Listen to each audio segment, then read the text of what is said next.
तो दोस्तों, ये कहानी एक ऐसी फैमिली की है जिसमें हर किसी को हर वक्त एक टाइम टेबल के हिसाब से अपनी जिंदगी गुजारनी है।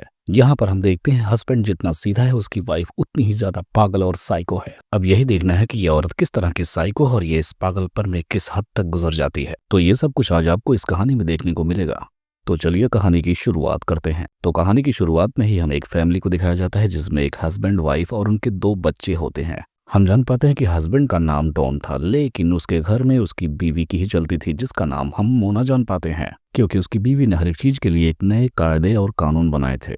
यहाँ तक कि उसके घर में कौन सा काम कब होगा, कौन करेगा, कितनी देर तक करेगा।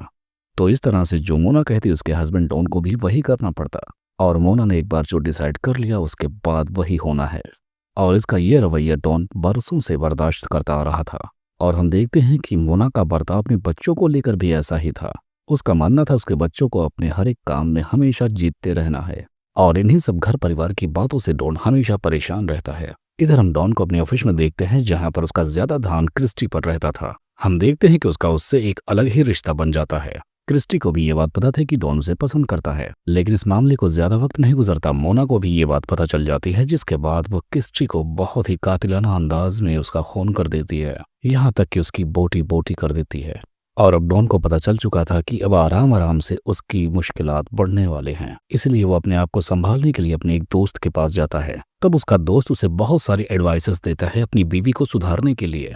घर पर जाने के बाद डॉन मोना से पूछता है कि आखिर तुमने क्रिस्टी के टुकड़े टुकड़े कर दिए, ऐसा करते वक्त तुम्हारे हाथ नहीं कांपे? ये सब कुछ सुनने के बाद मोना एकदम अजीब बर्ताव करने लगती है। वो बोलती है कि मैं एकदम ठीक हूँ, आइंदा तुम इस किस्म का सवाल मुझसे नहीं करोगे, और अगर दोबारा तुमने मुझसे इस बारे में बात की या ऐसा सवाल पूछा तो मैं तुम्हारा भी वही हाल करूंगी जो मैंने क्रिस्टी का किया था। अब यहाँ पर डॉन को अच्छे से समझ में आ जाता है कि वो चाह कर भी मोना को नहीं छोड़ सकता। इस वजह से उसे अब अपनी सारी जिंदगी अपनी इस साइको बीवी के साथ गुजारनी पड़ जाएगी, क्योंकि अगर उसने उसे छोड़ने की बात की तो उसे भी जिंदा नहीं छोड़ेगी। अगली सुबह हम देखते हैं डॉन के घर पे पुलिस आती है। वो बोलती है कि उसने क्रिस्टी के कातिलों को पकड़ लिया है, लेकिन अभी भी उनमें से गैंग का लीडर अभी तक गायब है। पुलिस वाले डॉन से पूछते हैं कि क्या वो तुम्हारी एम्प्लॉय थी? तब डॉन बताता है कि हाँ, वो मेरी एम्प्लॉय थी, यहाँ तक कि मेरा उससे अफेयर भी चल रहा था, लेकिन प्लीज ये बात मेरी बीवी से मत बताना। तब तक वहां पर मोना भी आ जाती है जो पड़ोसियों के कुत्तों को पकड़ कर ला रही थी, क्योंकि वो उसके घर के अंदर चला गया था। लेकिन मोना उस कुत्ते को उसके मालिक को देते हुए बोलती है कि अगर आपका कुत्ता दोबारा हमारे घर में आया तो ये वापस टुकड़ों में जाएगा। उसका ये डायलॉग सुनकर सारे लोग हंसने लगते हैं।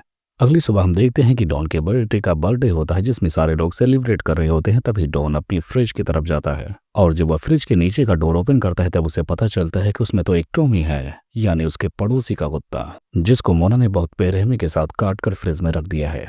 मतलब उस दिन वो झूठ नहीं कह रही थी, उसने सच में उस कुत्ते के टुकड़े टुकड़े कर दिए थे। ऐसा नजारा देखकर डॉन अब होश हो बैठता है। यहाँ पार्टी में जो गेम चल रहा होता है उसमें मोना का बेटा बार बार हार रहा होता है। अब जिस बच्चे से वो हार रहा था, मोना गुस्से में आकर उसके मॉम डैड से काफी ज्यादा झगड़ती है और उन्हें बेइज्जत भी करती है। और ये सब कुछ डॉन बाहर खड़ा देख रहा था, लेकिन तब तक उसकी बेटी वो स्टिक लेकर खुद गेम खेलने लगती है। ऐसा नजारा देखकर डॉन सोचता है कि मोना तो अपनी बेटी को बिल्कुल अपने जैसा ही बना देगी, और कहीं वो उसके मासूम बेटे को भी पागल न बना दे। अब यहीं से शुरू होता है डॉन का खत।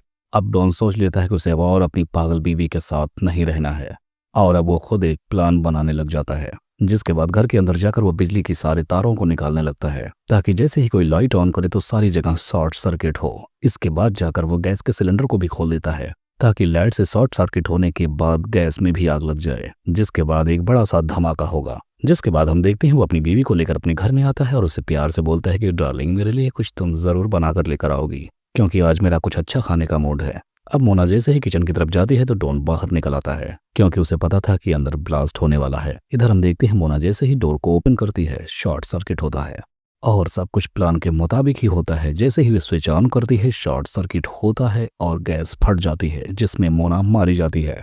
अब इस घटना को गुजरे काफी साल गुजर चुके थे, जिसके बाद हम देखते हैं कि डॉन अपने बच्चों को साथ में लेकर कहीं और रहने लगा है, यहाँ तक कि वो पहले से कहीं ज्यादा अमीर हो गया है, क्योंकि जब बीवी ही ऐसी हो तो इंसान क्या ही कर सकता है। और लगे हाथों से अपनी वाइफ के मरने पर इंश्योरेंस के पैसे भी मिल गए थे। वो एक अपनी नई वाइफ के साथ बहुत खुश था, क्योंकि उसकी बीवी उसकी तरह टाइम टेबल से सब कुछ नहीं चलाती थी।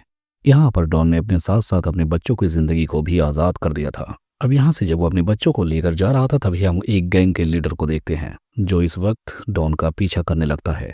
यहाँ पर इसको लगता है कि क्रिस्टी को उसकी वाइफ और डॉन ने मिलकर मारा है, जिसके चलते वो इनके पीछे पड़ जाता है और इनकी बातों से ऐसा लगता है कि शायद इन्होंने डॉन को भी खत्म कर दिया। इनकी बातों से तो ऐसा ही लग रहा था, लेकिन हमें अंत में क्या होता है ये क्लियर नहीं दिखाया जाता और बस यहीं पर यह कहानी खत्म हो जाती है।